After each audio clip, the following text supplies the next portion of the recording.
Oke guys, jadi ini ada berita ya. Pro dan kontra untuk El Salvador, negara Bitcoin pertama di dunia. Jadi di El Salvador itu Bitcoin udah dianggap legal ya sebagai alat transaksi guys. Ya, ini sih luar biasa ya.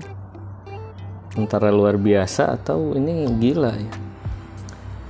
Berarti dengan kata lain Bitcoin ini udah menggantikan mata uang fiat gitu. Mata uang fiat itu mata uang kayak dolar, rupiah gitu ya, peso, ringgit dan sebagainya ya.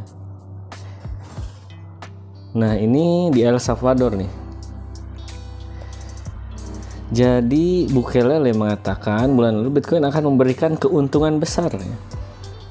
Karena akan memungkinkan orang El Salvador menghemat 400 juta dolar katanya. Dihabiskan setiap tahun dalam komisi untuk pengiriman uang. Iya emang betul sih. Dalam artian mata uang fiat itu memang dia dari tahun ke tahun ya memang menurun terus ya nilai tukarnya. Ya kita ambil contoh misal rupiah ya terhadap dolar, ini saya pakai aplikasi RTI Bisnis ya. Jadi kalau grafiknya ini naik itu artinya rupiah itu atau IDR mengalami pelemahan guys. Dan ini secara garis besar tren yang terbentuk di sini adalah naik. Naik di sini artinya itu tidak bagus ya. Dalam artian secara tren rupiah itu terus menerus melemah guys. Jadi naik terus. Artinya rupiah melemah gitu. 1 dolar membutuhkan kurang lebih 14.100.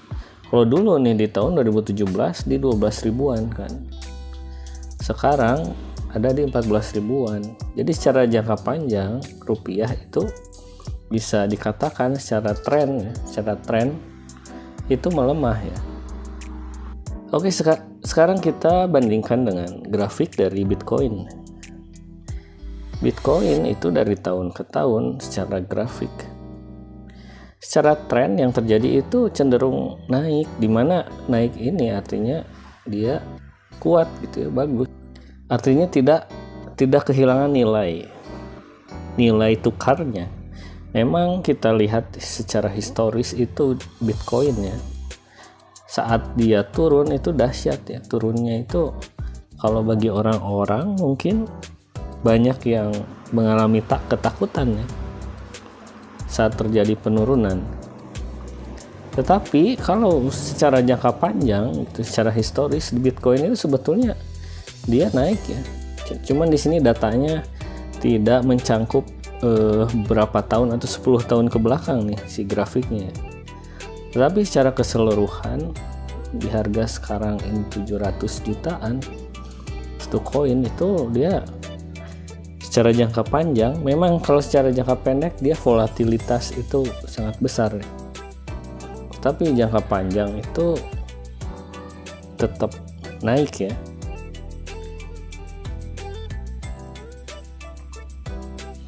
Oke guys, kalau kita lihat secara aturan di Indonesia sendiri itu ada namanya Bapepti ya. Bapepti ini dia mengatur aturan terkait kripto ya. Nah, di Indonesia sendiri kripto itu atau Bitcoin ya yang biasa orang-orang kenal itu dia tidak bisa dijadikan alat transaksi atau bukan dianggap sebagai alat transaksi ya. Maksudnya transaksi yang menggantikan rupiah itu bukan guys. Tetapi aset ini dikatakannya di sini hanya digunakan sebagai investasi gitu. Jadi bukan alat tukar tetapi instrumen investasi guys. Nah, memang ini pro kontra saat ada satu negara yang istilahnya melegalkan Bitcoin untuk menjadi satu alat tukar ya atau alat pembayaran guys. Ya tetapi intinya bagi kita sih yang istilahnya rakyat biasa saja dalam melihat instrumen investasi itu saya pikir kita harus memahami resiko dari instrumen investasi tersebut, guys.